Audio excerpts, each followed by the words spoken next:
Le 7 décembre 2024 marque la réouverture officielle de la cathédrale Notre-Dame de Paris, 5 ans après l'incendie qui a ravagé ce chef-d'œuvre gothique inscrit sur la liste du patrimoine mondial de l'UNESCO. Parmi les hôtes de marque invités à cet événement historique, le président de la République, Faure Eswazimnan Gnassingbé, compte rendu Joseph Amégan.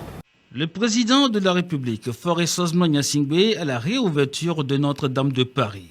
Un geste de solidarité internationale d'un homme de foi attaché aux valeurs chrétiennes. Le président français Emmanuel Macron a exprimé sa gratitude au chef de l'État Faure Eswazimnan Gnassingbé pour avoir fait le déplacement de Paris. Aux côtés de ses homologues français Emmanuel Macron, américain Donald Trump, allemand Frank-Walter Steinmeier, ukrainien Volodymyr Zelensky, congolais Denis Sassou Nguesso, Bissau-Guinéen Umaru Mbalo, du roi Philippe des Belges, du prince britannique William et bien d'autres, le président de la République, Faure Eswazimnan Gnassingbé, a assisté aux différentes étapes de cette somptueuse cérémonie. L'ouverture solennelle des portes de l'édifice religieux,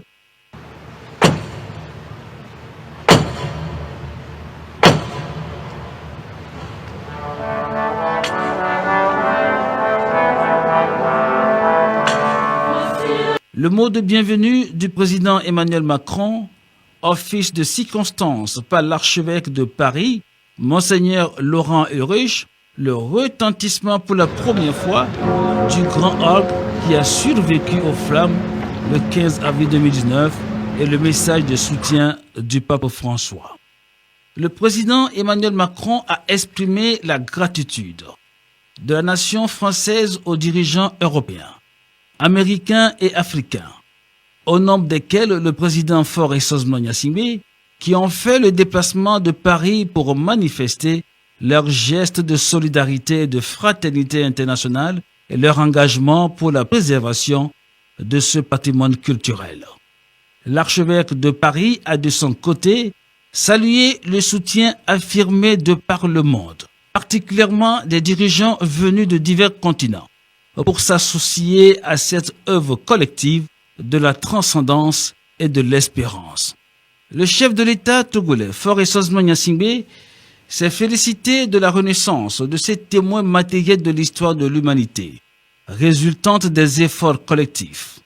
Il a émis le vœu de voir cette reviviscence inspirer le monde entier à promouvoir le patrimoine universel, symbole du vivre ensemble, des identités culturelles et des civilisations communes.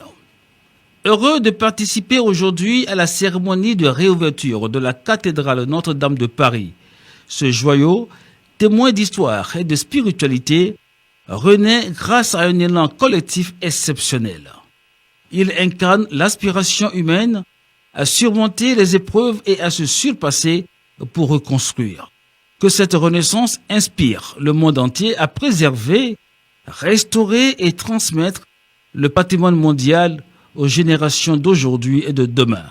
Cet trésor universel porte en eux une part de l'âme des peuples et de notre humanité, a précisé le président de la République, Faure Eswazimnan Gnassingbé, dans un message de circonstance.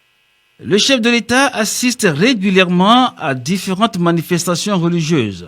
Récemment, il a marqué de sa présence à l'inauguration du premier centre international de ressourcement et d'écotourisme de Kara, Lemen Valley, porté par la congrégation des frères Saint-Jean et communié avec les fidèles catholiques à l'apothéose jubilé d'or du sanctuaire Notre-Dame du lac Togo à Togoville.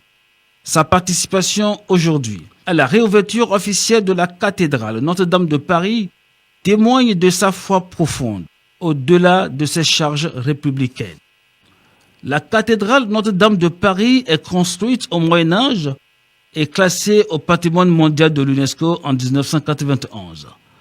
Au-delà de sa vocation religieuse, cet édifice historique est l'un des fleurons du patrimoine universel qui incarne les valeurs de paix, de résilience et de dialogue entre les peuples.